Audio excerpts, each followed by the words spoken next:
Hello everyone, welcome to Lasya cooking channel. ನಾನಿವತ್ತು ನಿಮಗೆ ತುಂಬಾ ಸಿಂಪಲ್ಲಾಗಿ ಮಾಡುವಂತಹ ಪೆಪ್ಪರ್ ಡ್ರೈ ಚಿಕನನ್ನು ಮಾಡೋದು ಹೇಗೆ ಅಂತ ತೋರಿಸ್ಕೊಡ್ತಾ ಇದ್ದೀನಿ. ಮೊದಲಿಗೆ ನಾನಿಲ್ಲಿ 1 kg ಚಿಕನನ್ನು ತಗೊಂಡಿದ್ದೀನಿ.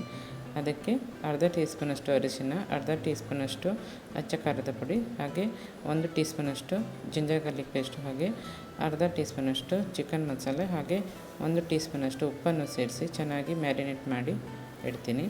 ಇದನ್ನು ಒಂದು 15 ನಿಮಿಷ ಹಾಗೆ ಬಿಡ್ತೀನಿ. ನೆಕ್ಸ್ಟ್ ನಾನಿಲ್ಲಿ ಒಂದು ತವಾನ ತಗೊಂಡು ಅದರಲ್ಲಿ 2 ಟೀ ಸ್ಪೂನಷ್ಟು ಬ್ಲ್ಯಾಕ್ ಪೇಪರ್, ಕಾಳು ಮೆಣಸು ಅಂತ ಹೇಳ್ತಾರಲ್ಲ ಅದನ್ನು, ನೆಕ್ಸ್ಟ್ ಹಾಗೆ 2 ಟೀ ಸ್ಪೂನಷ್ಟು ಧನಿಯಾ, 1 ಟೀ ಸ್ಪೂನಷ್ಟು ಜೀರಿಗೆ, ಅರ್ಧ ಟೀ ಸ್ಪೂನಷ್ಟು ಬಡೆಸೊಪ್ಪು ಇವೆಲ್ಲವನ್ನು ಸೇರಿಸಿ ಡ್ರೈ ಆಗಿ ರೋಸ್ಟ್ ಮಾಡ್ಕೊಳ್ತೀನಿ. ಎಣ್ಣೆಯನ್ನು ಸೇರಿಸಬಾರ್ದು ನೋಡಿ. ಇದು ತಣ್ಣಗಾಗಲಿಕ್ಕೆ ಬಿಟ್ಟು ನೆಕ್ಸ್ಟ್ ಮಿಕ್ಸಿ ಜಾರಲ್ಲಿ ಪೌಡ್ರ್ ಮಾಡ್ಕೊಳ್ತೇನೆ.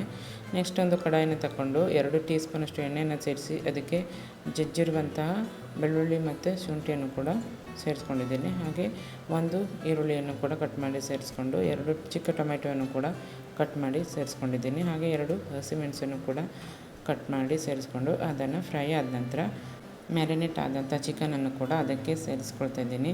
ಈ ರೀತಿ ಚಿಕನನ್ನು ಸೇರಿಸ್ಕೊಂಡಾದ ನಂತರ ನಾನು ಅದನ್ನು ಚೆನ್ನಾಗಿ ಫ್ರೈ ಮಾಡ್ಕೊಳ್ತೀನಿ ಎಣ್ಣೆಯಲ್ಲಿ. ನೋಡಿ, ಚೆನ್ನಾಗಿ ಫ್ರೈ ಆಗಿದೆ. ನೆಕ್ಸ್ಟ್ ಅದಕ್ಕೆ ನಾನು ಕಾಳು ಮೆಣಸಿನ ಪೌಡರನ್ನು ಕೂಡ ಸೇರಿಸ್ಕೊಳ್ತಾ ಇದ್ದೀನಿ. ನೋಡಿ, ಈ ರೀತಿಯಾಗಿ ಸೇರಿಸ್ಕೊಂಡಾದ ನಂತರ ನಾನು ಚೆನ್ನಾಗಿ ಮಿಕ್ಸ್ ಮಾಡ್ತೇನೆ. ರುಚಿಗೆ ತಕ್ಕಷ್ಟು ಉಪ್ಪನ್ನು ಕೂಡ ಸೇರಿಸ್ಕೊಳ್ತಾ ಇದ್ದೀನಿ.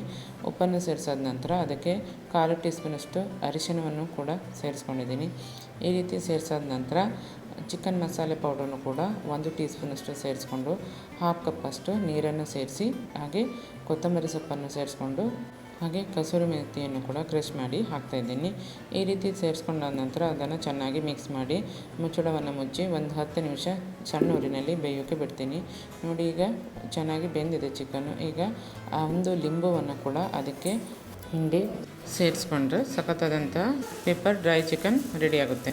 ಈ ರೆಸಿಪಿನ ನೀವು ಕೂಡ ಮನೆಯಲ್ಲೊಮ್ಮೆ ಟ್ರೈ ಮಾಡಿ ಅಂತ ಹೇಳ್ತಾ ನಮ್ಮ ಲಾಸ್ಯ ಕುಕಿಂಗ್ ಚಾನಲನ್ನು ಸಬ್ಸ್ಕ್ರೈಬ್ ಮಾಡ್ಕೊಳ್ಳಿ. ಹಾಗೆ ಪಕ್ಕದಲ್ಲಿರೋ ಬೆಲ್ ಐಕಾನನ್ನು ಕೂಡ ಕ್ಲಿಕ್ ಮಾಡ್ಕೊಳ್ಳಿ. ಹಾಗೆ ನಿಮ್ಮ ಫ್ರೆಂಡ್ಸ್ ಆ್ಯಂಡ್ ಫ್ಯಾಮಿಲಿಗೂ ಕೂಡ ಶೇರ್ ಮಾಡೋದನ್ನು ಮರಿಬೇಡಿ.